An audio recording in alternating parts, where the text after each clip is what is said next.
Bienvenidos y bienvenidas a todos y a todas. Como siempre, muchas gracias por participar, en especial a la expositora que en breve voy a presentar. Mínimamente, perdona a quienes siempre se conectan, escuchan siempre la primera parte, que es la introducción, pero como las sesiones son grabadas y el objetivo es que sean insumos o materiales para luego poder utilizarlo en clases, en fin, hacemos una pequeña presentación del ciclo, luego del expositor a la expositora, y ahí ya comenzamos con la conferencia. Brevemente, comento que el ciclo se llama o se titula El silencio de Platón, diálogo y filosofía. El objetivo de este título, conversándolo con los colegas a quienes también luego voy a mencionar, que coordinamos este espacio, era de algún modo hacer frente a un hecho obvio y por ende siempre solapado. Ahí viene la frase de Heidegger, ¿no? Lo ónticamente a la mano es lo ontológicamente más lejano. Es evidente y por ende siempre solapado de la ausencia de la voz en primera persona de Platón. De ahí el hecho de jugar con el silencio de Platón, diálogo y filosofía. Ponerlo a escena desde quizás dos perspectivas. Una podría ser la más contemporánea y ver qué tiene para decirnos Platón, no solamente en el contenido, sino en el modo en el cual se ejercita la filosofía, es decir, en el diálogo, en nuestra época en la cual estamos signados por una aparente conversación pública virtual, cuando quizás es monologal, ¿no? Cada uno afirma, sostiene, opina, pero nunca entra en un diálogo, ¿no? Genuino, en el cual uno tenga que revisar sus propios presupuestos, ¿no? Ese sería un lado. Y la otra justificación está vinculada a la propia filosofía platónica, ¿no? Es decir, convocar a especialistas que puedan, en fin, de algún modo contribuir con la reflexión acerca de cuál es el rol, si es que hay un rol, dentro de la filosofía platónica, del diálogo y de ese silencio, o de los silencios, podríamos ponerlo en plural, ¿no? En el diálogo platónico. Esa sería como la justificación general del ciclo. Está organizado este ciclo por tres grupos, diríamos, tres grupos de trabajo, aunque estamos hermanados. El primer grupo es el grupo Orexis de la Facultad de Filosofía y Letras de la Universidad de Navarra. Responsables que están aquí presentes son el doctor Miquel Solans y el doctor Miguel Martí, que está actualmente en la Universidad Francisco de Vitoria. De hecho, fue uno de los expositores. El grupo Activa IT, grupo de investigaciones sobre prácticas, aprendizajes y valores de la Universidad del País Vasco. Uno de los responsables que participa en la organización es el doctor Jonathan Lavilla. Y luego aportes de la filosofía antigua a la hermenéutica contemporánea del Centro de Hermenéutica. Y bueno, en este caso sería yo, mi nombre, si no me conocen, es Ariel Vecchio, coordinador de este espacio.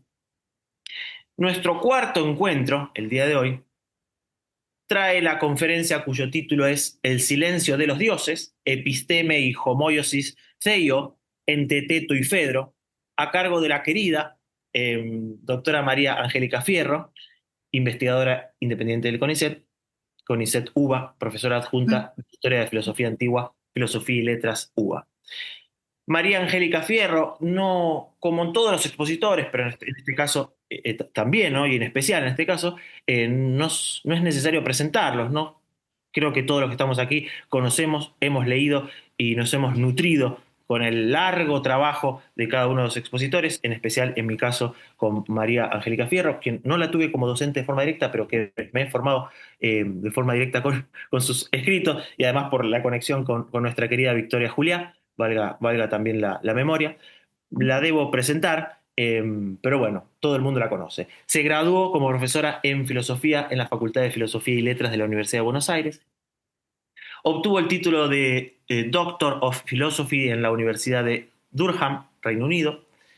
Realizó una estancia postdoctoral en el Instituto de Investigaciones Filosóficas de la UNAM, México, tras ingresar en 2007 como investigadora adjunta. Actualmente es investigadora principal del Consejo Nacional de Ciencia y Tecnología, CONICET, Argentina, y también es profesora adjunta regular de la Cátedra Historia de la Filosofía Antigua en la Facultad de Filosofía y Letras de la Universidad de Buenos Aires. Asimismo, es Permanent Fellow del Visiting Scholar Board en la Cátedra Arjay, o Arjaya, Universidad de Brasileia, desde enero de 2014. Miembro del Comité Académico del Plato Journal, publicada por la Internacional de Platonistas desde el enero de 2017, y miembro por América Latina del Board de la Society for Ancient Greek Philosophy. Ha dictado numerosos cursos de grado y posgrado en su país y en el exterior, publicado varios artículos en revistas especializadas, capítulos de libros y dossier de filosofía de Platón, sobre todo su antropología en Banquete, República, tanto en español como en inglés. Se ha dedicado y dedica asimismo a la formación de recursos humanos. También ha dirigido diversos proyectos de investigación. En su reciente traducción comentada del Fedro para la editorial Coligüe, Buenos Aires, retoma e integra sus reflexiones sobre la antropología de Platón y las vincula a las consideraciones sobre retórica y la filosofía. Actualmente se encuentra trabajando en un capítulo sobre la intertextualidad entre el Fedro y el pasaje digresivo del Teteto para la Critical Guide to Plato's Phaedrus, que se publicará en la Cambridge University Press. Dicha investigación en curso constituye la base de la presente conferencia.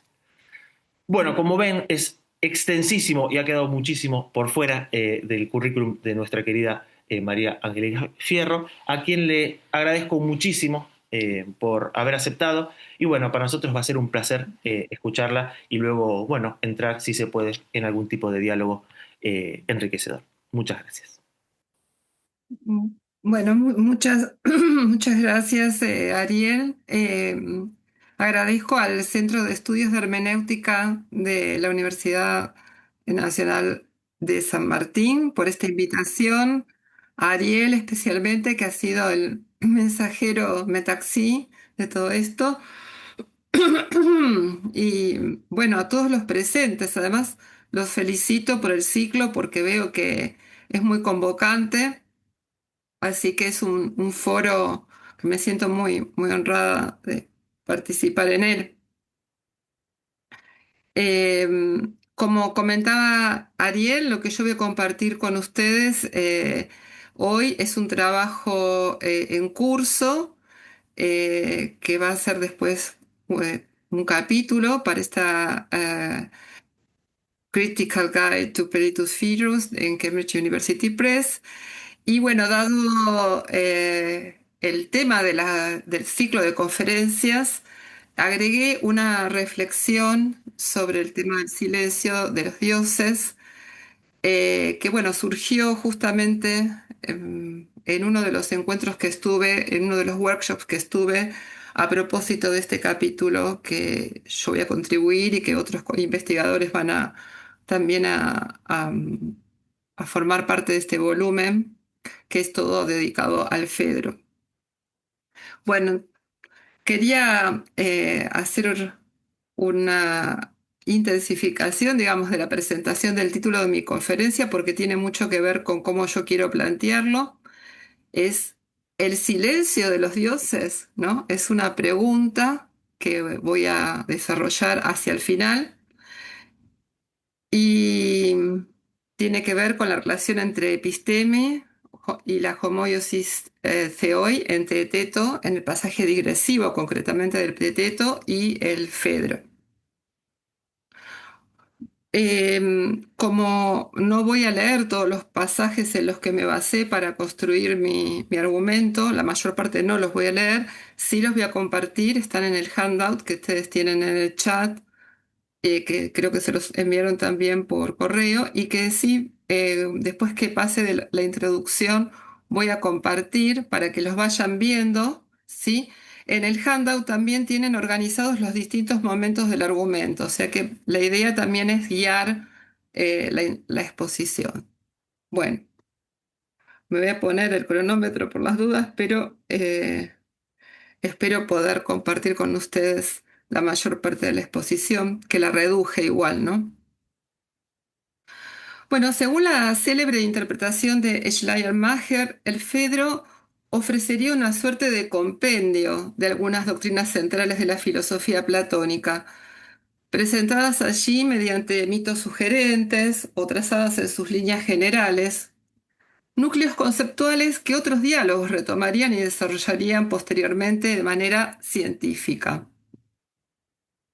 Lo que yo propongo aquí es invertir ese enfoque exegético e intentar mostrar que el Fedro articula tesis fundamentales de Platón que permiten esclarecer ciertos pasajes controvertidos de otros diálogos.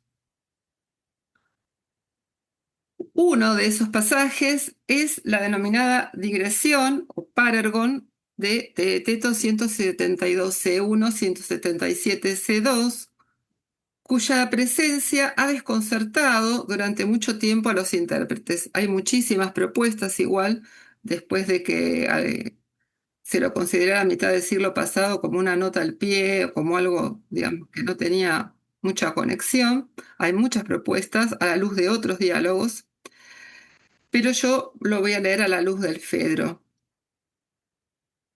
Bueno, ¿por qué desconcertó durante mucho tiempo a los intérpretes? Porque a primera vista la reflexión que allí se desarrolla acerca de la semejanza con el Dios constituye una verdadera desviación no sólo de la pregunta por la naturaleza del episteme, que es el tema vertebral del diálogo, sino también del formato heléntico argumentativo elegido por Platón en esta obra. En esa digresión, Sócrates contrapone la vida del orador, sujeta a los criterios fluctuantes de la justicia convencional, a la del filósofo, orientada hacia la verdad y la justicia genuina.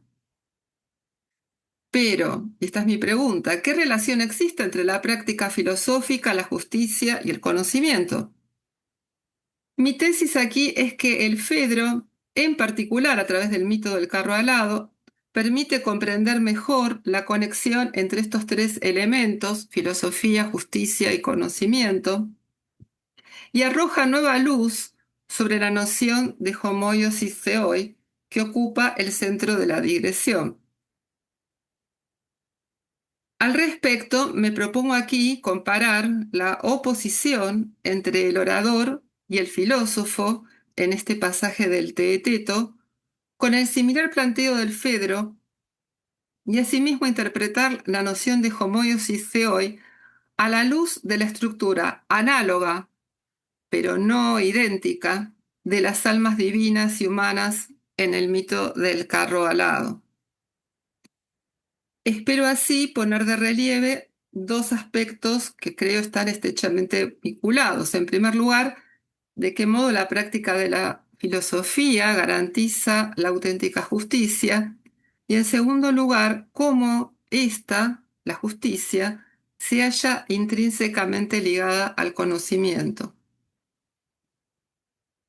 Asimismo, sostengo que el Fedro ofrece en varios niveles respuestas y quizá incluso una respuesta decisiva a la cuestión que queda sin resolver en el Teeteto, que es verdaderamente la episteme. Y puesto que solo el Dios satisface plenamente las condiciones del conocimiento absoluto, esa respuesta cumple una función paradigmática en un doble sentido. Por una parte, constituye un ideal regulativo hacia el cual los seres humanos pueden orientar su esfuerzo, fundamentalmente a través de la reminiscencia y el ejercicio de la dialéctica. Por otra, señala el límite mismo de la asimilación, ya que ni siquiera el filósofo más consumado puede alcanzar una condición plenamente idéntica a la divina. Esta lectura que propongo concluirá con una reflexión sobre el problema que da título a mi exposición e inspira el ciclo de esta conferencia. ¿En qué sentido podría hablarse en Platón de el silencio de los dioses? La cuestión resulta deliberadamente paradójica si se tiene en cuenta que en Cratilo 391d, Sócrates afirma que abro comillas, es sin duda evidente que los dioses llaman a las cosas con los nombres que les corresponden por naturaleza. Cierro comillas. En tal sentido, el lenguaje divino sería presentado así por Platón como un paradigma de orzotes onomaton, de una nominación plenamente adecuada a la naturaleza de las cosas. Pero, si por otra parte los dioses, como veremos, acceden de manera inmediata y absoluta a la estructura idética de lo real, ¿no serían acaso dioses silentes, capaces de prescindir del lenguaje? La ejemplaridad de los dioses en este punto invita así a interrogar la relación entre conocimiento y lenguaje desde una perspectiva que excede el ámbito estrictamente lingüístico. Y entonces ahora, tras la introducción, sí paso a la exposición y voy a compartir con ustedes el handout. Fundamentalmente porque como les comentaba, la mayor parte de los textos no los voy a leer, los pasajes, aunque podemos volver sobre ellos, sobre todo en esta primera sección que la voy a tratar muy brevemente. Retórica y filosofía en la digresión del Teeteto y en el Fedro. A fin de reponer similitudes entre el contexto de la digresión del Teeteto y del mito del carro alado del Fedro, me referiré brevemente, antes de abordar la cuestión central de la homoiosis theoi, cómo en ambos casos se plantea una tensión entre la retórica y la filosofía. Tensión que recorre al Fedro en su totalidad, como sabemos, y enmarca el excursus del Teeteto. Es una de las cuestiones que me llamó la atención. En tal sentido, señalaré, sin aquí desarrollarlas, tendrán que esperar al capítulo para eso, porque si no sería muy larga esta exposición, tres convergencias. Voy a señalar solamente tres convergencias fundamentales en el modo en que en ambos textos se articula esta tensión entre retórica y filosofía. En primer lugar, en los dos casos, la filosofía surge a partir de un apartamiento del discurso retórico y solo se hace posible bajo la condición de la esjolé, que son los textos 1 y 2, ¿sí? Siempre va a haber un paralelo entre el Teeteto y el Fedro, ¿no? Este tiempo libre, pero dedicado a una ocupación específica, como sería, bueno, el pensamiento filosófico, ¿no? Eh, entonces, por un lado están los dos presentes este tema de la desviación. El parergon es una desviación de la argumentación y en el caso del Fedro se inicia con un desvío de la ruta originariamente concebida por Fedro en su paseo, ¿no? Y el desvío de su interés sobre el discurso retórico de Lisias y un análisis crítico como Sócrates de ese discurso. En los dos se menciona esto de que disponen de tiempo libre para poder conversar todo lo que sea necesario. Esos son de los textos 1 al 4, ¿no? Eh, Me parece que me quedaron numerados un poco diferentes. Bueno. En segundo lugar, ambos diálogos contraponen una retórica fundada en la mera persuasión a un conocimiento filosófico de lo que es verdaderamente beneficioso.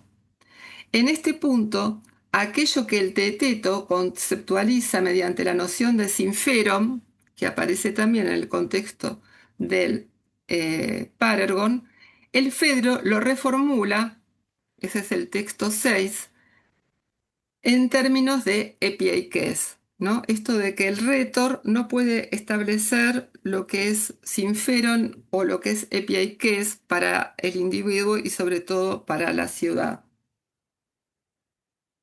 Estos son los textos 5 y 6. Avanzo un poquito más. En tercer lugar, la retórica, desvinculada de la verdad, produce una forma de distorsión epistémica, no solo en quienes la reciben, sino también en quien la ejerce, pues el orador queda atrapado en el ámbito de la doxa y no accede a la aletheia. Y esos son los textos 7 y 8, ¿no? Respectivamente, uno del Teeteto y otro del Fedro. Entonces, lo que vemos aquí es que la digresión del Teeteto, al igual que el Fedro en su conjunto, se estructura sobre este contraste entre retórica y filosofía.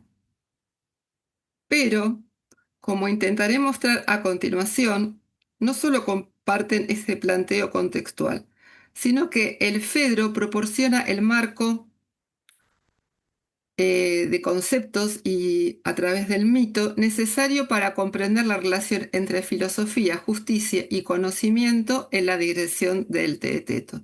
Y entonces ahora voy a pasar al centro de mi exposición, que son los ecos del mito del carro alado del Fedro en la digresión del Teeteto. Paso ahora a la cuestión central de esta exposición, la alusión presente en la digresión del Teeteto al contraste establecido en el mito del carro alado del Fedro entre la vida del filósofo que sigue al dios y la del no filósofo que se aparta del coro divino y permanece ligado a la condición mortal. Trataré de sostener que al reconstruir estas alusiones al Fedro en el contexto de la digresión del Teeteto, se hace visible una respuesta implícita tanto a la cuestión de la relación entre justicia y episteme, como al problema de la verdadera naturaleza del conocimiento, para finalmente considerar si cabe hablar en algún sentido de un lenguaje de los dioses. El punto 1, que no lo voy a desarrollar para no extenderme demasiado, tiene que ver con que en los dos textos, tanto el pasaje digresivo como el mito del carro alado, ocupan eh, un lugar central en la estructura de cada uno de los diálogos. Esto lo había señalado Miles Burnett con respecto a la digresión del Teeteto, ¿no? Que era significativo eso de que apareciera justo en el centro del diálogo.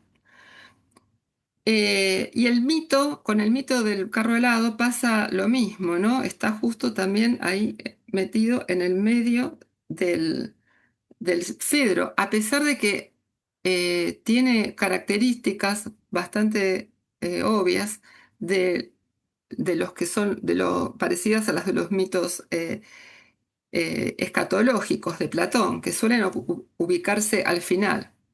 Entonces yo creo que esa posición estratégica central de estos dos textos tiene que ver con que en los dos hay, además de un sentido escatológico que aparece en ese texto 9, en ese pasaje 177a del Teeteto que no voy a leer, además del significado escatológico, esa condición escatológica también es trasladada a la condición existencial actual, ¿no? Tanto del filósofo como del no filósofo.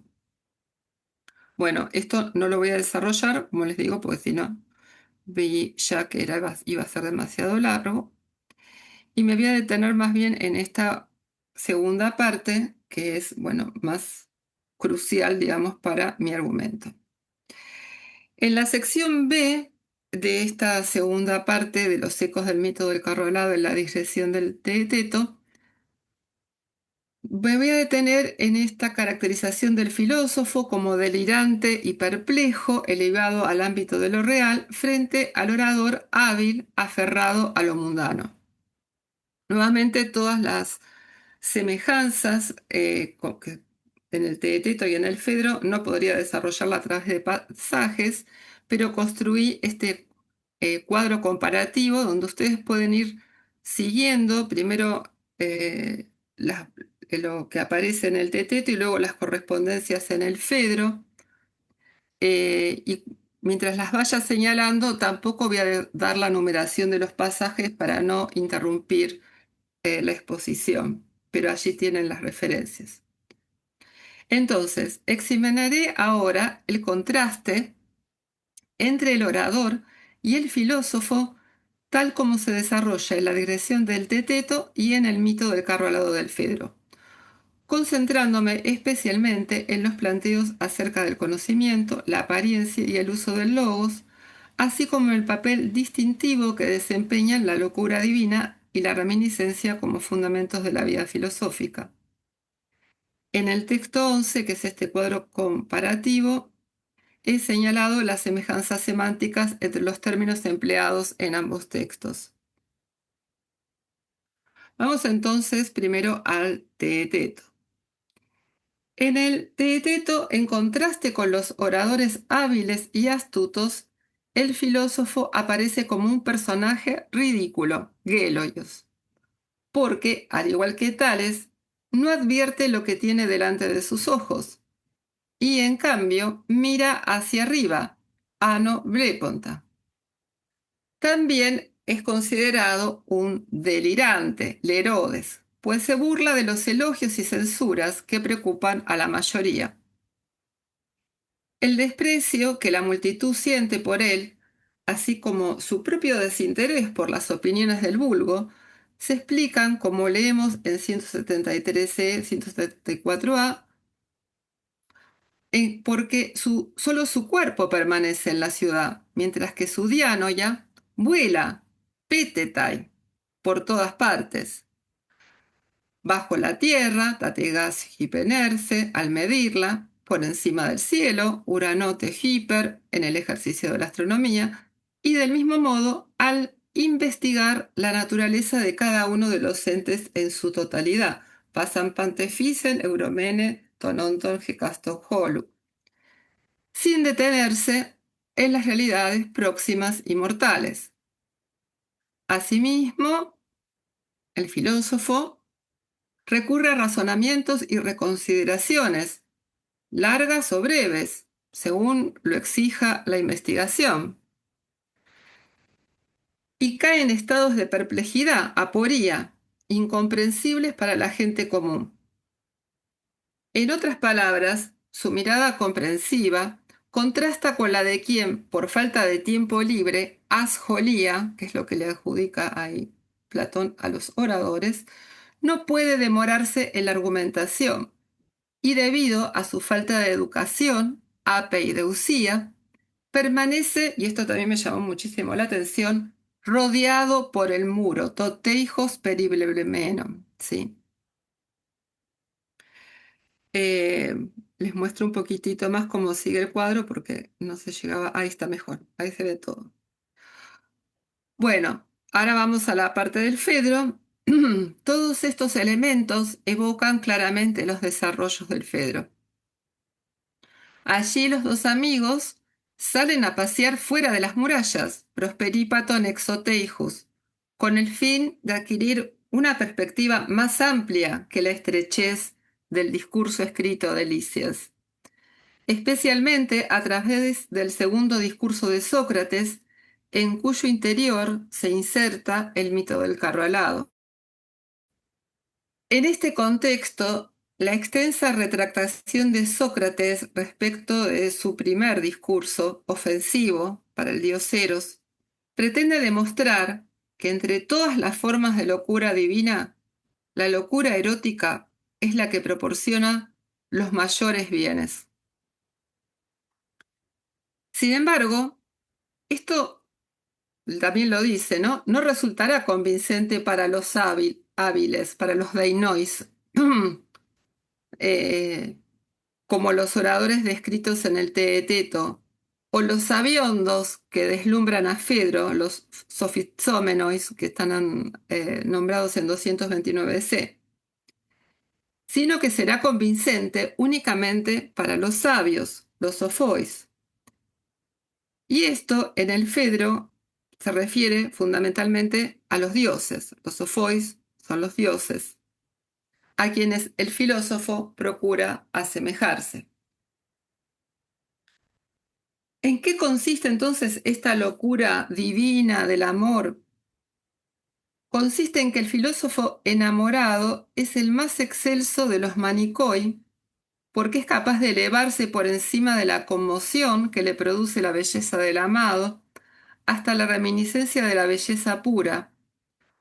Una locura que lo sumerge en un estado de extrañeza y perplejidad, teatopía tupatus kai aporusa,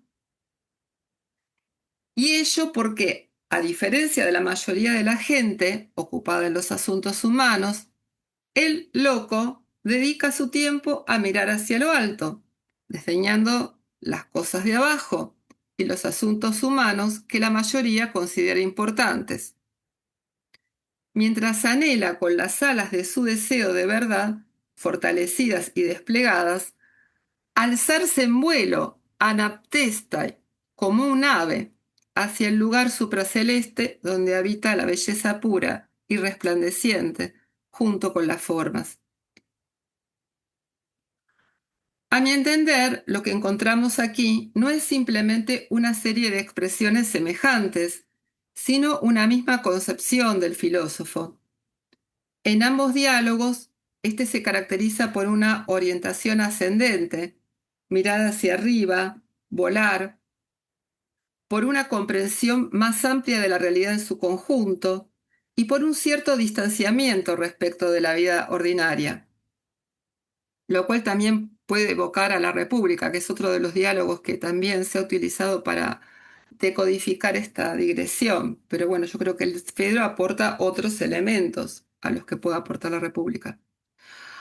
Ahora, pues, mientras el Teeteto pone el acento en el modo en que el filósofo aparece a los ojos de los demás, como un personaje extraño o ridículo, el Fedro, en cambio, revela más claramente el sentido positivo de esos mismos rasgos. Lo que desde la perspectiva de la mayoría parece insensatez, extravagancia o confusión, es reinterpretado en el segundo discurso de Sócrates, en especial a la luz del mito del carro alado, como manía divina y precisamente por ello como la condición misma de posibilidad del acceso a la verdad. Voy a pasar al siguiente pasaje que sí lo voy a leer. En este sentido, el pasaje de Fedro 249d4, que es el texto 12, condensa, a mi juicio, aquello a lo que alude la digresión del Teeteto. Cito: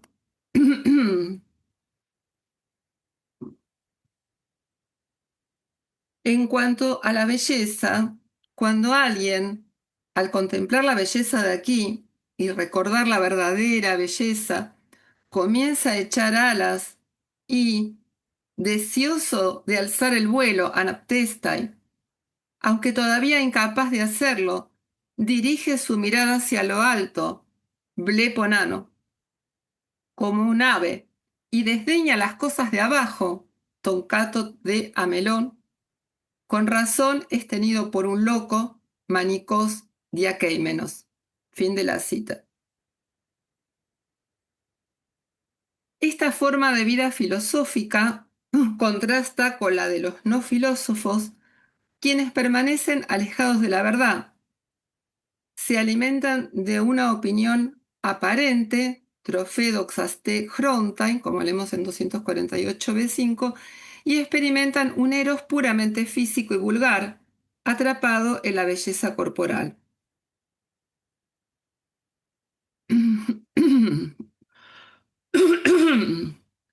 Por otra parte, esta reminiscencia de la belleza actúa sobre el filósofo enamorado como el disparador de un proceso más amplio de reminiscencia, mediante el cual el alma recupera progresivamente la estructura inteligible que subyace a las apariencias.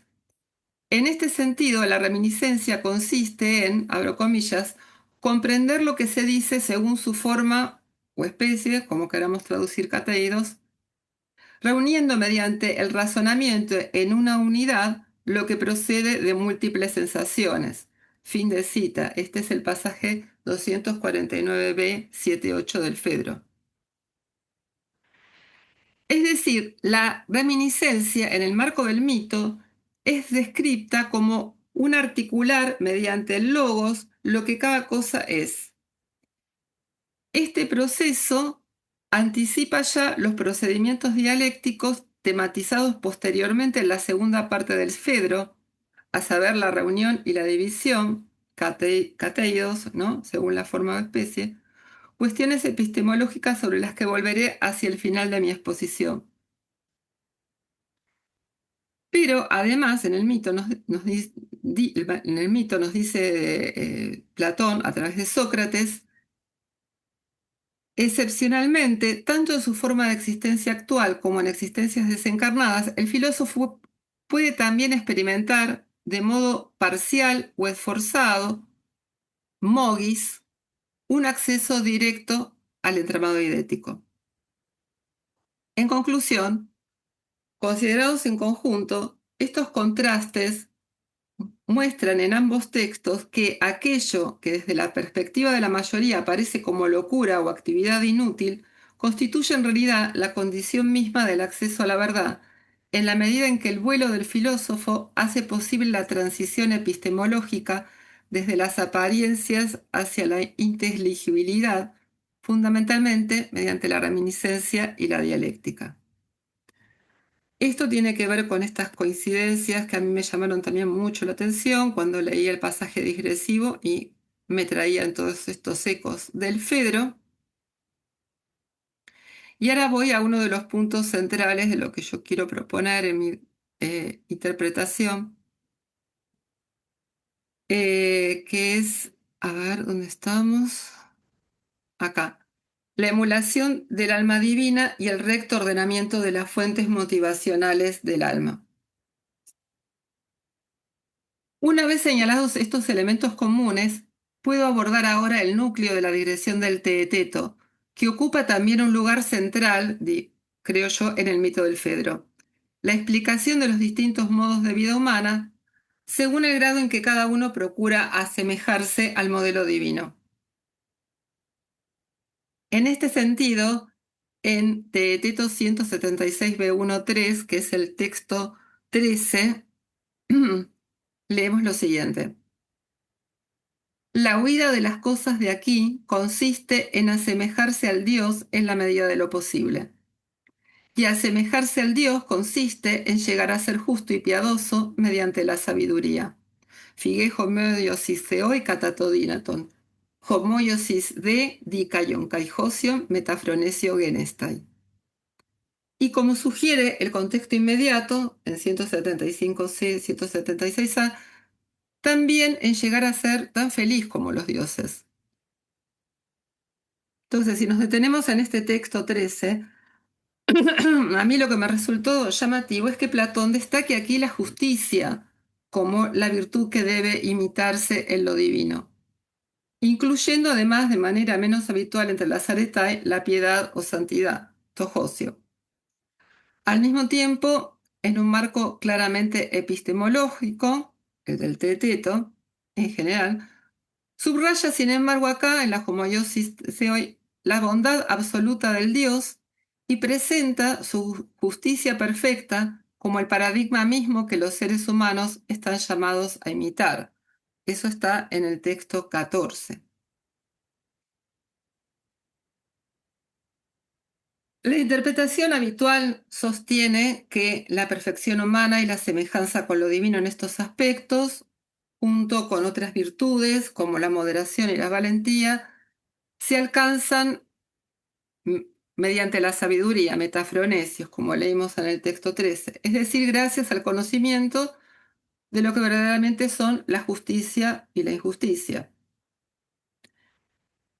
Desde esta perspectiva, el pasaje parecería confirmar el intelectualismo socrático característico de los diálogos tempranos, interpretación reforzada por la afirmación de Sócrates según la cual el conocimiento de la justicia constituye tanto la sabiduría como la verdadera virtud. Esto lo dice en 176c4.5, Gemengartuto nosi Sofía te callarete alecine. Sin embargo, a la luz del mito del Fedro, el pasaje creo que sugiere una relación más compleja. La verdadera justicia y el verdadero conocimiento, así como la verdadera piedad, esto no lo puedo desarrollar, pero creo que también está relacionado, aparecen como condiciones mutuamente dependientes antes que ordenadas jerárquicamente. Ello permite comprender por qué, en la digresión del Teeteto, Platón presenta estas virtudes divinas como paradigmas que deben ser emulados en el marco de su investigación acerca de la episteme. A este respecto, entiendo que la imagen del carro alado en el Fedro retoma la teoría tripartita del alma desarrollada en la República, pero lo hace para poner de relieve tanto su afinidad como su diferencia respecto de la estructura del alma divina. O sea, el enfoque en República es más sobre el alma humana misma, ¿no? Y acá en el Fedro claramente quiere establecer este contrapunto entre almas humanas y almas divinas. En el caso de los dioses, en el mito del Fedro, mito del carro alado, no existe división interna entre fuerzas motivacionales contrapuestas. Los caballos blancos, nobles y obedientes, siguen a la auriga sin ofrecer resistencia. Es decir, la fuerza de propulsión del movimiento del alma se encuentra en perfecta consonancia con la dirección de la razón. Como consecuencia, sus carros son impulsados por un Eros alado, vigoroso y estable, así es descrito en el mito, orientado en una única dirección, un amor que eleva sin esfuerzo al alma hacia la contemplación plena e inmediata de las formas. Como he intentado mostrar en otros trabajos, este Eros divino se manifiesta en el orden cósmico como un movimiento circular, regular y perfecto, transmitido por medio de un cuerpo que actúa como vehículo puro, presumiblemente los cuerpos celestes y el cosmos mismo, y que no experimenta inclinación alguna hacia la encarnación en un cuerpo mortal. El alma humana, por el contrario, está atravesada por un conflicto interno. Por una parte, el auriga, la razón, amante de la verdad, auxiliado por el caballo blanco, amante del honor, genera un Eros alado que aspira a acompañar a los dioses en su ascenso contemplativo. Pero por otra, el elemento apetitivo, simbolizado por el caballo negro, socava ese movimiento ascendente, debilita las alas y arrastra el alma hacia la posesión de un cuerpo terrestre, Soma Geion Labusa 246c, y hacia las pasiones ligadas a la existencia corporal. Puesto que la imagen del carro alado se inspira directamente en la explicación del conflicto psicológico desarrollado en la República, o al menos eso es lo que yo sigo con otros intérpretes, la justicia puede entenderse como la configuración armónica del alma en la que cada una de sus partes desempeña la función que le corresponda. Esto está en el texto 15, ¿no? Donde recuperó la definición de justicia que aparece en el libro cuarto de la República. Ello exige que en el alma humana el timoides coopere con el logisticón bajo la guía de la razón, mientras que el epitometicón, debido a su tendencia al exceso, solo puede ser contenido y mantenido dentro de los límites apropiados. De este modo, la estructura motivacional del alma puede orientarse adecuadamente hacia la verdad y el bien. A la luz de la imagen del carro alado del Fedro, este es el texto 16, que no voy a poder leer, esto significa que el auriga, ayudado por el caballo blanco, debe disciplinar y armonizar al caballo negro para que el Eros del alma pueda sostener su movimiento ascendente hacia las formas. En consecuencia, como leemos en el texto 17, el Fedro presenta la homoiosis theoi como el intento de asemejar la propia condición psicológica a la del dios correspondiente. El alma divina funciona así como paradigma de un alma perfectamente unificada y justa, hacia el cual el ser humano puede orientarse tanto en esta vida como en una hipotética existencia desencarnada. Esto no implica, sin embargo, que las almas de los dioses estén movidas por las mismas motivaciones que las humanas, ya sean irracionales como los apetitos o el deseo de honor, o incluso por el deseo de verdad entendido como la búsqueda dialéctica y anamnética que los seres humanos deben llevar a cabo mediante el logos. Como ya he referido, los dioses encarnarían el movimiento ordenado de los cuerpos celestes y del cosmos mismo, y en tal sentido su constitución psicosomática es por ello perfectamente estable e inquebrantable. Su cuerpo inmortal constituye siempre un vehículo, nunca un obstáculo para el alma. El elemento irracional de ésta, representado por los caballos blancos, consiste en el impulso continuo de su movimiento eterno, y su eros alado por la verdad encuentra satisfacción permanente en un conocimiento directo e inmediato del ámbito idético, manifestándose exteriormente en los movimientos regulares e inteligentes que realizan en el Uranos. Los dioses conocen y actúan, por tanto, en perfecta conformidad con el orden eidético. Y aunque el relato mítico presenta este proceso como si se desarrollara en dos momentos sucesivos, primero la contemplación de las formas y luego el movimiento circular ordenado en el cielo, ambos aspectos deben entenderse a mi juicio como dimensiones conceptualmente inseparables de un único e intemporal estado cognoscitivo y psíquico. Entonces, dado que la estructura del alma divina y la del alma humana son homólogas, aunque no idénticas, la armonía psicológica perfecta pertenece intrínsecamente a los dioses y no puede verse amenazada por conflicto alguno. De ahí que, conforme a el texto 14 de Teeteto 176b, c, abro comillas, el Dios no es en modo alguno injusto, sino tan justo como es posible. Theos udame, udamos adikos, alajos hoion te dikaiotatos. Precisamente por ello, los dioses alcanzan de manera constante, inmediata y sin mediación, es decir, podríamos decir espontáneamente, una episteme absoluta del ámbito idético. En el caso humano, por el contrario, una armonía psicológica comparable no es algo dado, sino una conquista. Requiere un adecuado ordenamiento motivacional de las partes del alma y una consolidación progresiva a medida que se profundiza la comprensión de lo que verdaderamente es bueno para uno mismo, para la comunidad, para el cosmos y para la realidad en su conjunto. En este sentido, la emulación por parte del filósofo de la justicia y de la episteme divinas consiste en que el eros constitutivo de la existencia humana puede participar aquí y ahora de manera limitada y más plenamente, aunque nunca de forma absoluta, en una existencia post-morte, ya liberada de la carga del cuerpo, puede participar de la justicia cósmica que se manifiesta en el movimiento ordenado y regular de los dioses a través del Uranos.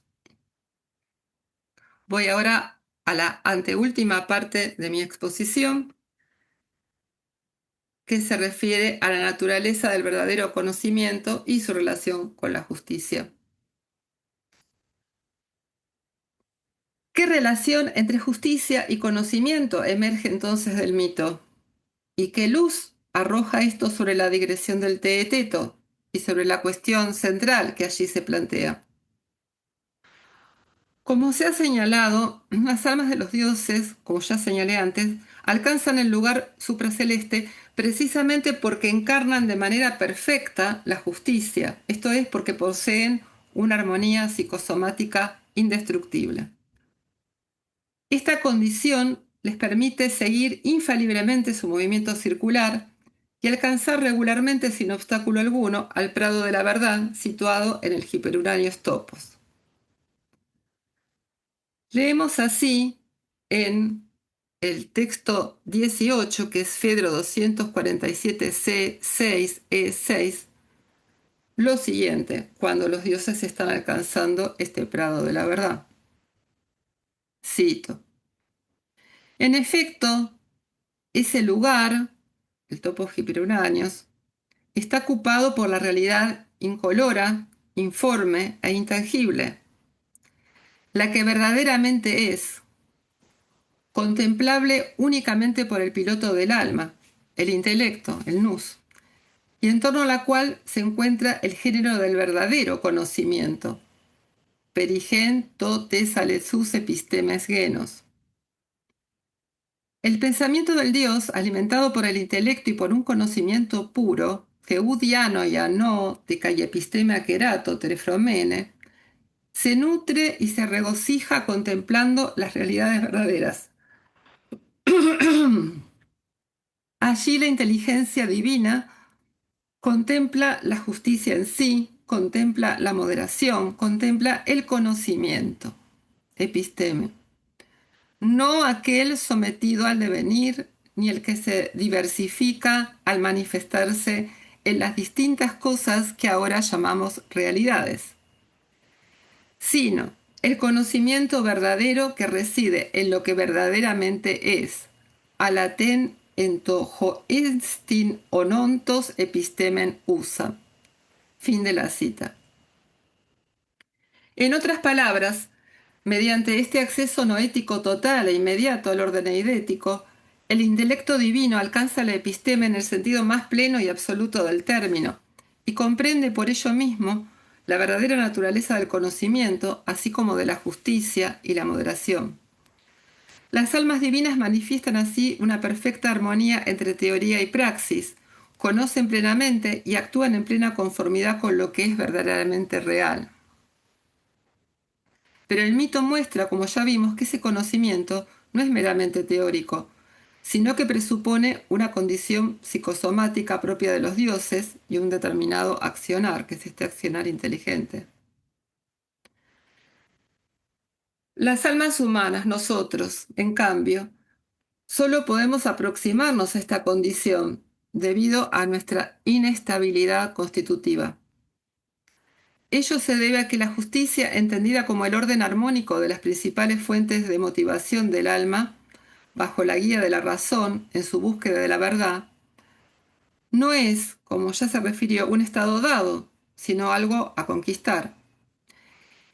Incluso en el caso del filósofo, el caballo negro nunca llegará a convertirse en un caballo blanco y obediente, y los apetitos continuarán perturbando la armonía del alma.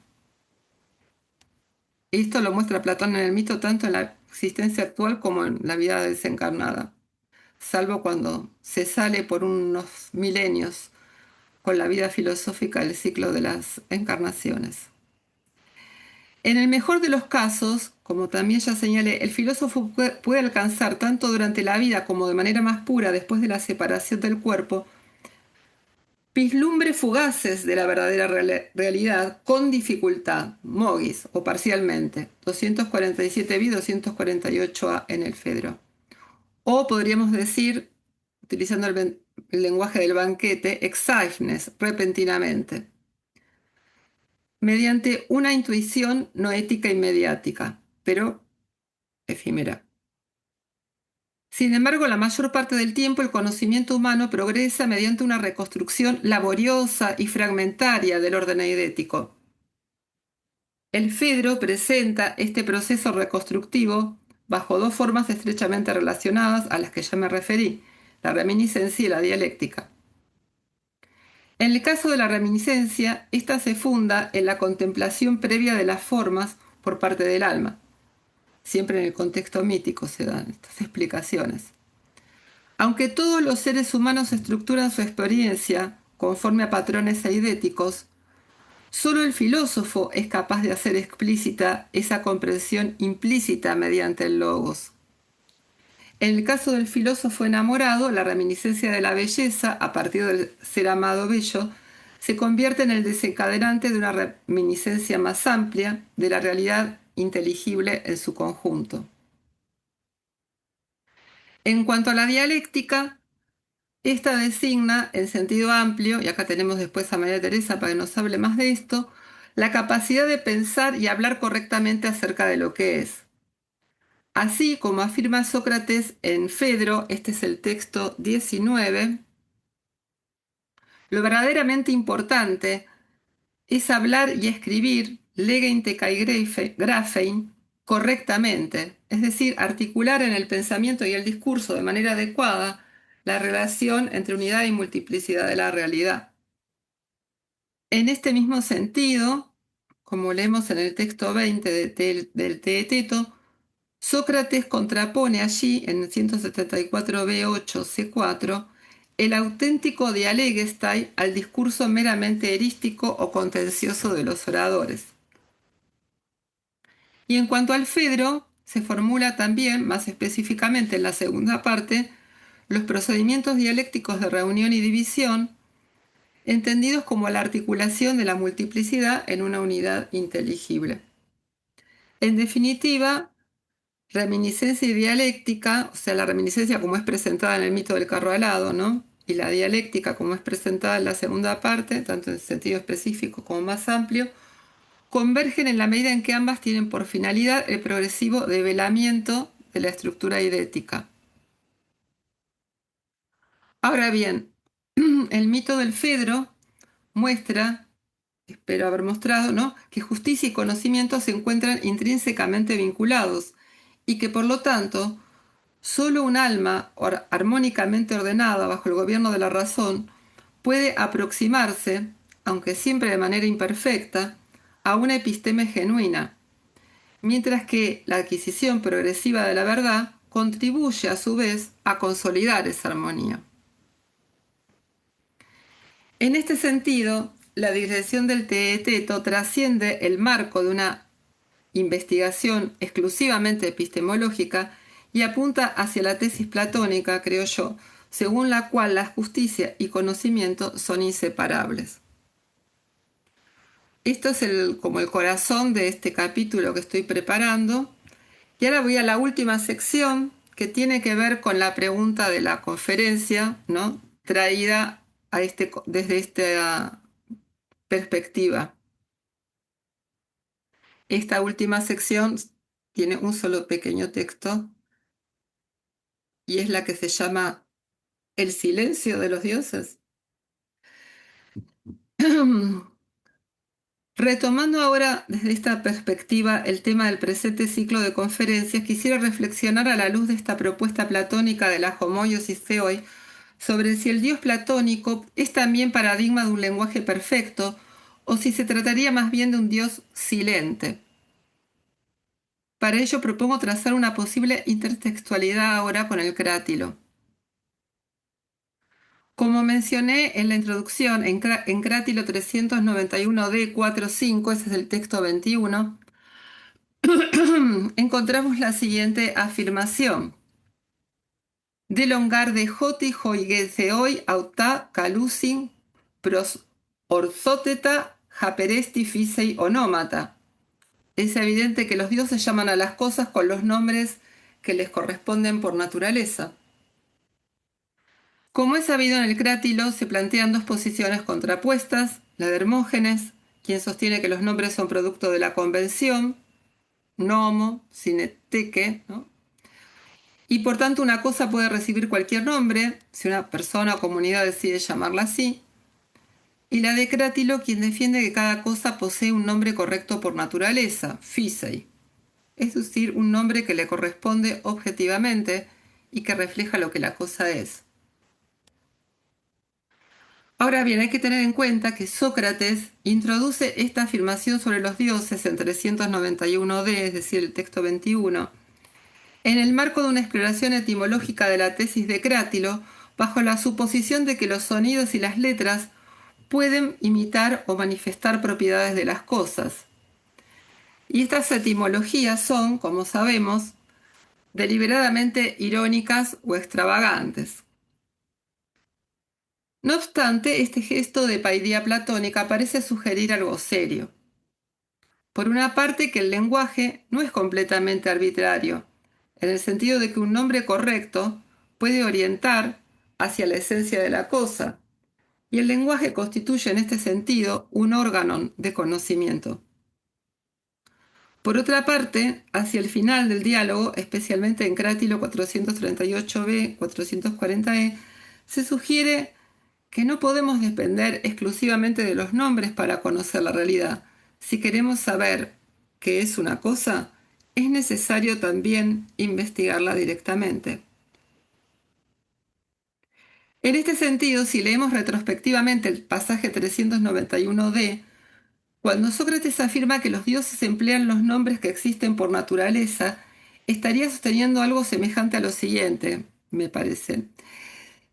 Si alguien conoce verdaderamente las cosas, ese alguien son los dioses. Por lo tanto, ellos no pueden equivocarse al nombrarlas. Los nombres aplicados por los dioses serían en consecuencia necesariamente nombres correctos. Es cierto que en el Crátilo Platón se limita a examinar el lenguaje en cuanto a los onómata, pero ello podría estar sugiriendo en un sentido más amplio en qué consistiría un logos perfecto, aquel cuya estructura reproduce en perfecta correspondencia la simploqué e idón, el entramado de las ideas. Sería entonces el paradigma de aquello que el filósofo intenta alcanzar, pero nunca consigue reconstruir por completo, a través de la reminiscencia y la dialéctica, y que por lo tanto nunca termina del todo de decir. No obstante, si retomamos el mito del carro alado y el acceso inmediato y absoluto de las almas divinas a la verdadera episteme, el último pasaje del Fedro que traté en la sección anterior, es decir, al contacto con aquello que verdaderamente es, con las formas, el lenguaje, en cuanto órgano del pensamiento, para descubrir o manifestar la realidad, parecería resultar innecesario. Los dioses platónicos no tendrían necesidad de un dialeguestai para desentrañar la verdad. Habría que imaginarlo quizás comunicándose sin palabras, y en ese sentido como seres silentes. Seríamos en cambio nosotros, precisamente porque solo podemos ser semejantes pero no iguales al Dios, quienes requerimos del lenguaje como órgano en la búsqueda de la verdad. Una herramienta que unas veces acierta, otras veces falla en descubrirla, y de la que eventualmente podemos prescindir en el instante fugaz de una comprensión inefable. Bueno, gracias. Les dejo sin leer la conclusión, me parece que es más lindo terminarlo acá. Muchas gracias, María Angélica, la verdad. Muchas cosas para conversar. Excelente la exposición, muy clara, como siempre. Ahora vamos a abrir un pequeño espacio, tampoco queremos quitarte mucho tiempo, pero sí un espacio para poder conversar, si hay alguna pregunta, alguna reflexión, no necesariamente eso, ¿no? No necesariamente una pregunta, sino quizás alguna reflexión motivada a partir de esta maravillosa exposición. Somos varios platónicos y platónicas, hemos sido 55 en un momento, así que seguramente habrá varias cosas para conversar. Si alguien Espero que quiere... sí, porque me va a ayudar mucho a mejorar mi capítulo y a pensar más, a pensar mejor. Perfecto. Bueno, tenemos al profesor Marcelo Boeri. Muchas gracias de nuevo por participar, en que levantó la mano. Muchas gracias. Estás muteado, Marcelo. ¿Cómo te va, Marian? Tantos Silencio. años. ¿Ahora sí? ¿Qué decís, Marcelo? Bien, bien. Mira, muy, muy interesante, ¿no? Sobre todo ese cuadro comparativo que hacías de los dos diálogos. Yo quería hacer una observación y después una pregunta de algo que no entiendo bien, ¿no?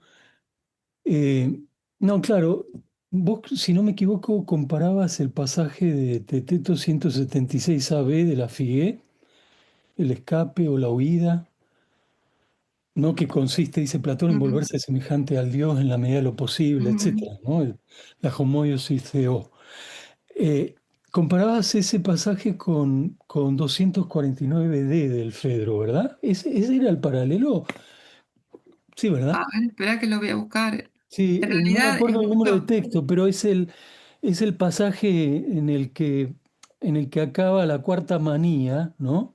Mm, Y claro, y él dice que mirando, contemplando la belleza de aquí, y acordándose de la mm, verdadera, bueno, adquiere alas y mira hacia arriba, etcétera, ¿no? Mira hacia sí, lo alto, etcétera. Sí, sí. creo que ese era el paralelo, si no me equivoco, ¿no?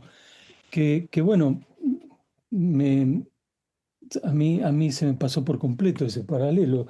Pero te quería hacer notar una cosa, y es que en el pasaje del Teeteto, él dice que esa figue o ese escape de volverse semejante al Dios solamente se puede hacer en la medida de lo posible, ¿no? Ujú, Y en el Fedro no, ¿no? Parece mucho más optimista. Yo creo que está mucho más inspirado el texto del Fedro, porque claro, en el Teeteto esto que está en la digresión Sin duda, ¿no? Tiene un alcance mucho más amplio, como decías, ¿no? Que la pura perspectiva epistemológica, pero probablemente Platón no puede perder de vista el trasfondo en el que él quiere discutir el problema del conocimiento en el Teeteto. En fin, eso es una sugerencia, no sé si... Ujú, Bueno, no es una sugerencia, es una observación simplemente, ¿no? ujú. Que si el pasaje paralelo del Fedro es 249D78, y probablemente lo es, no deja de ser interesante para mí que omite decir en la medida de lo posible, ¿no? Cataton, Sí. totinaton, ¿no? En fin, a mí ese tipo de giros siempre me parece muy, muy Mm. importante, ¿no? Porque, en fin, no me parece, en general no me parece que sean triviales esas cosas. Y lo otro que te quería preguntar, porque eso no lo caché bien, no veo con mucha claridad cómo el mito del carro alado, ¿no? Podría ayudar a entender o, qué sé yo, aclarar algún punto de la discusión epistemológica del teteto, fíjate. Porque en el mito del carro alado hay que presuponer el gran Platón metafísico, digamos, que no es precisamente el que se encuentra en el teteto, ¿no? Porque hay un giro muy consciente de Platón para tratar de examinar el problema del conocimiento, o sin formas, o poniéndolas entre paréntesis por un rato, ¿no? Mm. En fin, eso Muy era. bueno. Muchas gracias, María, ¿no? No, muchas gracias, Marcelo. Bueno, yo creo que el, acá tengo el pasaje es el 249D, 249, sí, ¿no? que dice cuando alguien al mirar la belleza de aquí y recordar la verdadera Sí, belleza empieza a echar alas y con sus alas extendidas no está volando. Y en un afán de elevarse, porque la anaptesta tiene esto de querer hacerlo, pero no necesariamente de hacerlo, claro, claro. pero sin poder hacerlo, aclara, dirige la mirada hacia arriba, bleponano, como un pájaro, y desprecia las cosas de abajo, que es una expresión muy parecida a todo esto de que Tales no miraba las cosas de abajo y los filósofos Sí, pasan de largo de las cosas mortales, ¿no? sí, Que aparece en la digresión. Se lo toma por razón, por loco, ¿no? En el Teeteto no usa manicos, pero sí usa lerodes, ¿no? Que sí, yo lo tomé en el sentido de delirante, tiene otros sentidos esa palabra también. Entonces, yo no sé si es más optimista. Lo que está diciendo, sí, o sea, es lo que justamente para mí, por lo cual es útil. Hay otros diálogos que se han traído para entender la digresión, muchos más, el sí, Protágoras, la República, hasta las leyes, ¿no? El Fedro, y en particular el mito, a mí me parece que lo que tiene para aportar es que justamente trabaja con el tema de la homoiosis theoi, en el sentido que está comparando el alma divina con el alma humana y mostrando que el alma humana nunca puede llegar a ser como el alma divina. mm, Es decir, está mostrando que es en la medida de lo posible. Además de que está esto de, tanto en la existencia desencarnada como en la existencia encarnada, esto está en 247 y 246, se señala que aún las almas que llegan a espiar, porque ni siquiera llegan a ver, asoman la cabeza, espían, ¿no?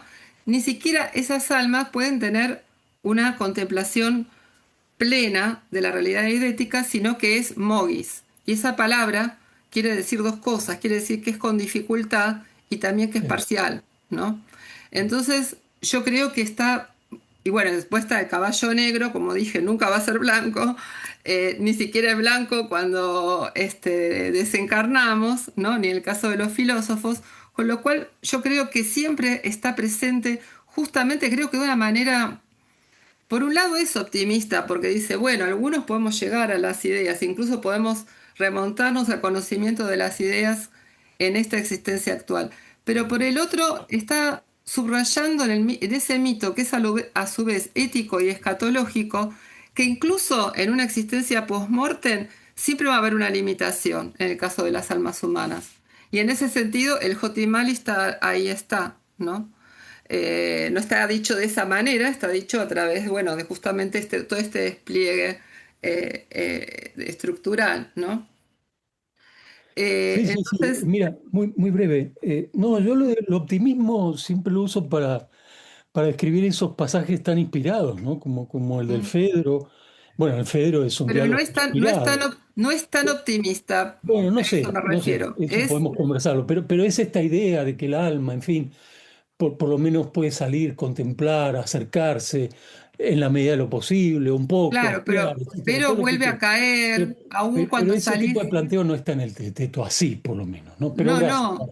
Por eso incluso yo digo que está presentado de manera más positiva la locura Sí, filosófica, porque bueno, no es la intención del teteto desarrollar esto. Yo creo que la digresión quiere sugerir algo que justamente como vos decís, como no es solo que no es el tema del teteto extenderse en estas cuestiones, sino que tampoco es la forma de abordaje, porque es una forma de abordaje muy duramente argumentativa la del teteto, ¿no? Que termina en una aporía, pero como todos los diálogos aporéticos, creo que hay un resultado de examinación muy positivo, ¿no? De donde se ha aprendido mucho, aunque no se pueda llegar a una respuesta última. A mí lo que me llamó la atención es del mito también, es que en un contexto mítico, hay que decirlo esto, en un contexto mítico, no en un contexto puramente argumentativo, hay una sugerencia de lo que sería la verdadera episteme. ¿Qué sería la verdadera episteme? Ese conocimiento absoluto e inmediato y completo que sí, alcanzan los sí, claro. dioses, que solamente lo puede describir como el lugar fuera del cielo, porque nosotros no accedemos a esa experiencia. Por eso se Mm, tiene que dar también como las condiciones post-mortem en un contexto mítico, porque mm, en realidad es como decir, sería algo como esto. Y bueno, por ahí tenemos un flash de esto, pero en realidad lo que tenemos es el trabajo del logos, que es lo que ocurre en el teeteto, ¿no? El teeteto en sí mismo es una experiencia de este trabajo laborioso para investigar en un tema a través de la discusión dialéctica, ¿no? Yo no estoy, o sea, no estoy tan como pendiente de si en los diálogos a Platón cambió y bueno, pensó las cosas mejor. Seguro que las pensó distintas, ¿no? Pero digamos, lo que me interesa es ver cómo a través de la intertextualidad de pronto podemos descifrar o arrojar luz sobre algunas cosas que parecen extrañas en el contexto de una propuesta como el diálogo del teeteto. Y eso que aparece extraño es la digresión, ¿no? Y también por qué insiste en esto de que la virtud fundamental a imitar es la justicia, ¿no? Rápidamente eso se puede explicar, como decía, con el intelectualismo, diciendo, bueno, cuando yo realmente conozco lo que es bueno, actúo bien y soy justo, ¿no? O sea, desde el intelectualismo socrático. Pero yo creo que ya a esta altura Platón ha desarrollado más conceptos y más herramientas y estaría a la base esto de que, bueno, para poder avanzar en el proceso de conocimiento, en realidad no alcanza con que yo, digamos, utilice mi razón. En realidad, para poder utilizar mi razón, yo tengo que tener una organización motivacional de mis otras fuertes de motivación, que no son la búsqueda de la verdad, apropiada para que esto me colabore con este tipo de vida que yo quiero llevar, que es la vida filosófica. Es decir, hay una condición psicofísica necesaria para el desarrollo epistemológico. No se desarrolla la condición epistemológica, digamos, como separada de la condición psicofísica total del ser humano. Y es como un guiño, ¿no? A mí lo que, claro, yo con el Fedro en la cabeza, después de 10 años, está con ese texto, por lo menos, gracias, encontré Marian, gracias. Hay gente que seguramente te quiere hacer otra pregunta. Muchas sí, gracias. encontré resonancias de esto. Pero bueno, muchas Gracias. gracias, Marce. Muchas gracias. Muchas gracias a ambos. Si hay alguna otra pregunta, yo mientras aprovecho. Em, Solamente comentar, es un comentario, no es una pregunta. Primero agradecerte porque me trajo, yo, en fin, trabajando en República, siempre República, la metáfora o el símil del muro me va a permitir ampliar un poco, porque en 496 CE, en República, justamente el muro está utilizado de forma positiva, si se quiere, en el sentido de que el filósofo se queda resguardado a través de la vida filosófica, se resguarda en el muro, diríamos, frente a la manía y la anomía de la muchedumbre, ¿no? Justamente juega con los términos de forma invertida, diríamos. La manía no como algo positivo en el cual se asciende hacia el conocimiento, sino justamente en su sentido peyorativo, y que el filósofo está en sí y se resguarda en la filosofía como en un muro. Simplemente es un comentario. Voy a tomar estos pasajes que vos mencionaste, tanto del Fedro como del Teteto, en fin, para ampliar un poco. Y de paso comparto, seguramente vos lo tenés recontra. ¿Dónde está el pasaje 496? Acá tengo la República. 496 CE, de Ah, C a E, ahí se hace una reflexión justamente como la filosofía como una muralla, ¿no? En la cual frente a la tormenta, es decir, la manía y la anomía de la muchedumbre, el filósofo se resguarda en ella. Eso simplemente, era un comentario como también para compartir un poquito la noción esta de muro, ¿no?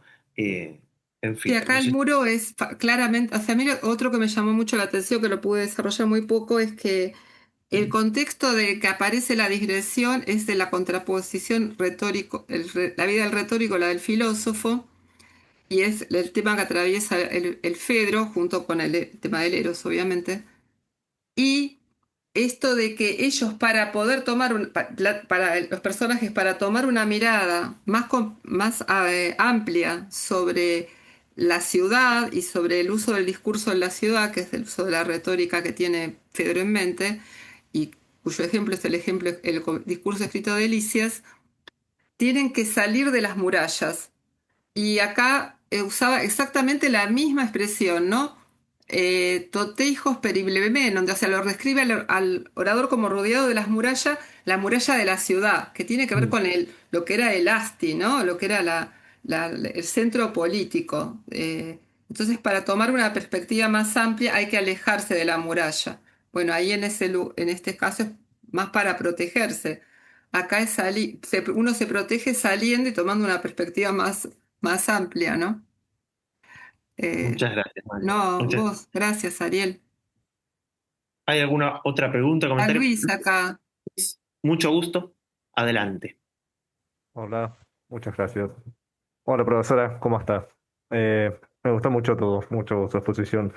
Eh, Mi pregunta va más hacia la terminología que usted usa en esta comparación entre el Fedro y el Teteto, que veo que hay una palabra central que es teos, o lo referido a los dioses. Ujú. La pregunta sería eh, si estamos seguros que se está usando la palabra Dios en un mismo sentido, porque eh, no recuerdo no lo tengo muy fresco, la verdad, el teteto, pero creo que se usaba en el sentido tradicional de los dioses griegos que todos conocemos, los olímpicos, pero si no recuerdo bien, en el Fedro aparece esta idea de los dioses como mediadores entre, entre lo etético y nuestra vida mundana, por así decirlo. Y si bien es explícito que los dioses en el mito del carro alado tienen una facultad contemplativa, no sé si es evidente que tengan una facultad discursiva, por así decirlo, si posean logos, en el sentido que aparece, por ejemplo, en el Sofista. Y eso me hace acordar que Platón, a medida que desarrolla sus tesis más metafísicas, a medida que se va haciendo viejo, empieza a usar el adjetivo divino eh, fuera del uso ortodoxo de los dioses olímpicos. Por ejemplo, recuerdo que decía Carone que en cierto momento Teo se refiere básicamente al demiurgo, o bien, o bien básicamente a las ideas mismas, a lo etético. Eh, mi primera pregunta sería esa, si si en esta comparación la palabra teo se usa en un mismo sentido. Y la segunda pregunta sería más bien cómo entiende la posibilidad de una predicación sobre lo idético. Si es posible usar, si hay verdad como tal en el mundo idético, porque mi interpretación del, del crátilo y de todo lo que sería la discusión del lenguaje en Platón es que la aletheia, la verdad como tal, está en el logos, no en el ónoma, y por lo tanto escapa, por así decirlo, leidos a una verdad en el sentido discursivo. Bueno, eso era mi pregunta. Bueno, con respecto al teos, en el Fedro, Platón también utiliza eh, digamos, los dioses tradicionales como representativos de estos dioses, estas almas divinas que se mueven circularmente dentro del Uranus, ¿no? Entonces, digamos que no podemos decir que hay un apartamiento total de la tradición, vamos a decirle así, de la tradición. Es cierto que en esa digresión, justamente porque es una digresión, porque es algo que no va a abordar en profundidad, él no explica exactamente qué es, cuál es la condición del teos, ¿no? Sí dice que es paradigma de conocimiento, eso sí lo dice, y también paradigma de justicia, es lo único que sabemos, pero dice eso. Y también hace algunas referencias a los dioses tradicionales y a los coros, parecido a lo que aparece en el Fedro. Por otra parte, volviendo entonces un poco más, yendo un poco más adentro de tu pregunta, la diferencia entre lo que para Platón sería propiamente lo divino son dos cosas para mí, y que ya están en el Fedón, por ejemplo. Quizás simbólicamente en el dios que le da el Apolo que aparece en la apología, no lo sé, pero en el Fedón, sin duda, las ideas son divinas. Y ahí todavía no hay una diferenciación entre el que conoce completamente las ideas divinas, que son los dioses en el Fedro, y las ideas mismas. O sea, llama divino, dice que las ideas son dioses, dice que las ideas son divinas, pero todavía no está esa diferenciación. Pero que la va a ir desarrollando, bueno, en otros contextos, en otros diálogos. Para mí, la manera en que opera Platón con el lenguaje, en los textos que yo he podido recorrer, y esto me trajo mucho a la reflexión lo que dijo el profesor Sinot con respecto a Aristóteles en un seminario que dimos recientemente juntos, ¿no? La pretensión de Aristóteles, por lo menos como la describía él, yo no soy un aristotelista, sería más bien la de ir como cribando el lenguaje del sentido común para a partir de ese sentido común llegar a un lenguaje técnico, ¿no? Como si estuviera tamizado y ya purificado. En cambio, yo creo que Platón hace una operación muy diferente, muy diferente. Él, por lo menos en los términos clave que yo exploré, uno es el eros, que lo puedo traer como muy buen ejemplo aquí. Él parte del sentido corriente, y podríamos decir que lo mismo pasaría con los dioses. Él va a partir de la tradición, ¿sí? De lo que la gente entiende por los dioses.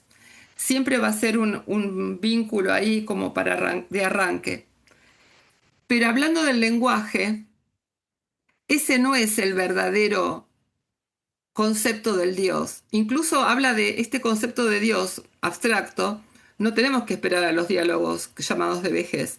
Está en el libro, al final del libro 2 de la República, cuando dice que tendría que ser el concepto de lo divino en contraposición a lo que entiende, lo que transmiten los poemas homéricos, ¿no?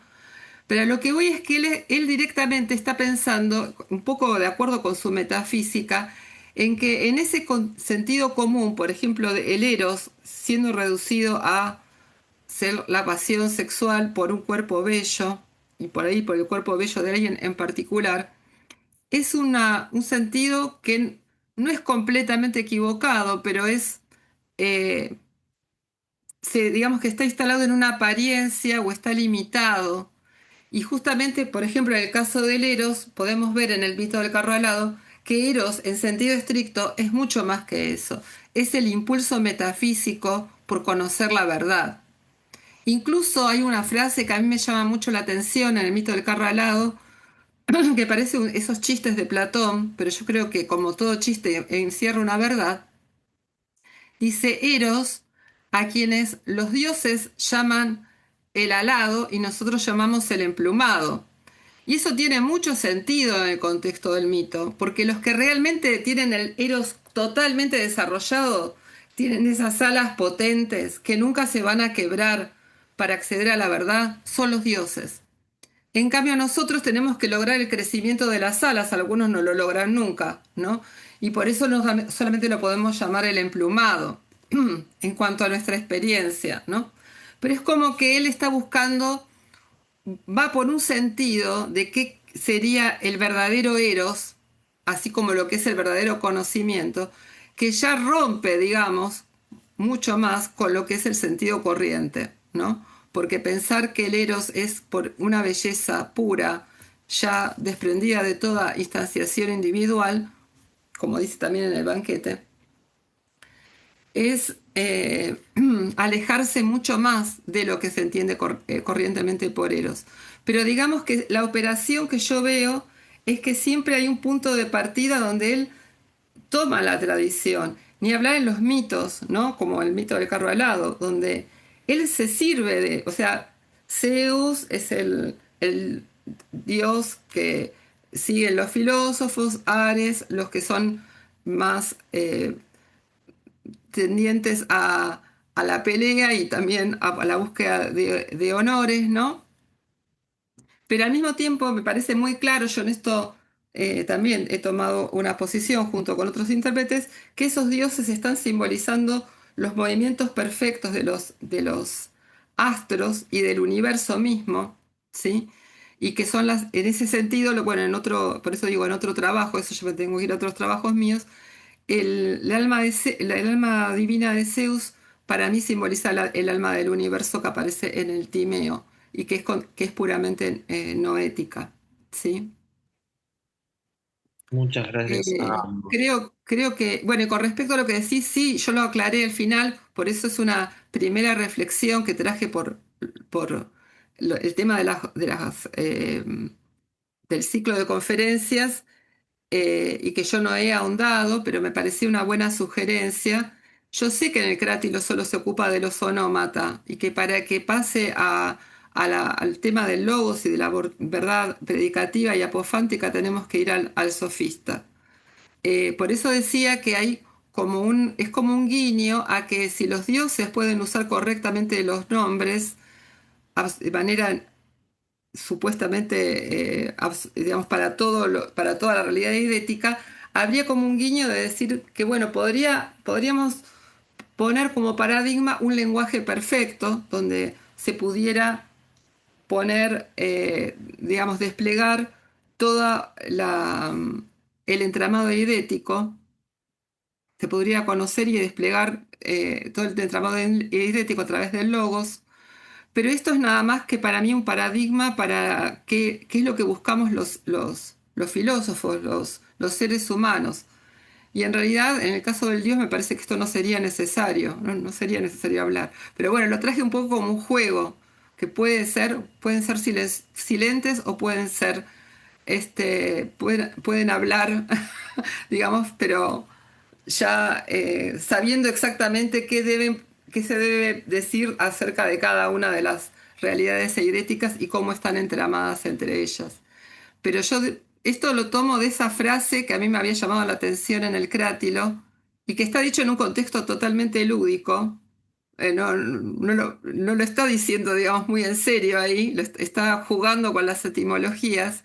A mí me llamó mucho la atención cuando enseñé el crátilo en una cursada y la guardé en mi corazón, la llevé al workshop, la tiré en el workshop que estuve en Niza y me sugirió esto, pero es una sugerencia, ¿no? Una pregunta en realidad que yo me hago y también como este paradigma dual de los dioses, ¿no? Como silentes o como manejando un lenguaje perfecto. Bueno, Muchas muchas gracias. gracias. Muchas gracias, Luis. Muchas gracias, María. Bueno, vamos a, creo que ir cerrando. Ya hemos hecho hablar a la expositora mucho tiempo, así que, en primer lugar, gracias de nuevo, María Angélica, por haber aceptado, por habernos brindado esta hermosa conferencia. Nos deja mucho para seguir pensando, dialogando. Agradezco también al Centro de Hermenéutica, en particular, bueno, a Laura Carugati, a Marina Mayor, a Diego Sánchez, por todo el trabajo inmenso que hacen, no solamente con este espacio, sino con todos los espacios que tienen en el centro. Aprovecho a decirles, quienes estén interesados, busquen las redes del centro, sea el YouTube, sea no sé, el Instagram. Hay mucha actividad, tanto de filosofía antigua como de otras disciplinas. Así que sigan atentos a las publicaciones. Agradezco también a quienes nos acompañaron, de nuevo al profesor Boeri, a Daniel Doyle, que también lo veo por aquí, a Javier Aguirre, que se acaba de retirar, que mandó también saludos, a María Teresa también, y en fin, y a mis colegas coorganizadores que están por aquí, Jonathan Lavilla, a Miquel Solans, a Miguel Martín. También lo veo a Leonardo Ramos, también muchas gracias por participar. Y bueno, nos vemos en el próximo encuentro, que será en el mes de septiembre, cuyo expositor será el doctor Lucas Suárez, de modo que aquí nos encontraremos. De nuevo, María Angélica, muchas gracias. Bueno, no, muchas gracias a ustedes, realmente fue un gusto compartirlo. Y bueno, muy Ojalá sea. presentes nuestros queridos maestros, la profesora Victoria, profesor Conrado Eslan, que me inició en esto, y mi querido profesor Christopher Rowe, si está todavía Teresa ahí, que fue, gracias a ellos, también podemos llegar con el Logos hasta donde podemos. Bueno, muy amables, ¿eh? Gracias, Buenas María tardes a Angélica. todos. Adiós. Gracias a todas, a todos. Muchas gracias.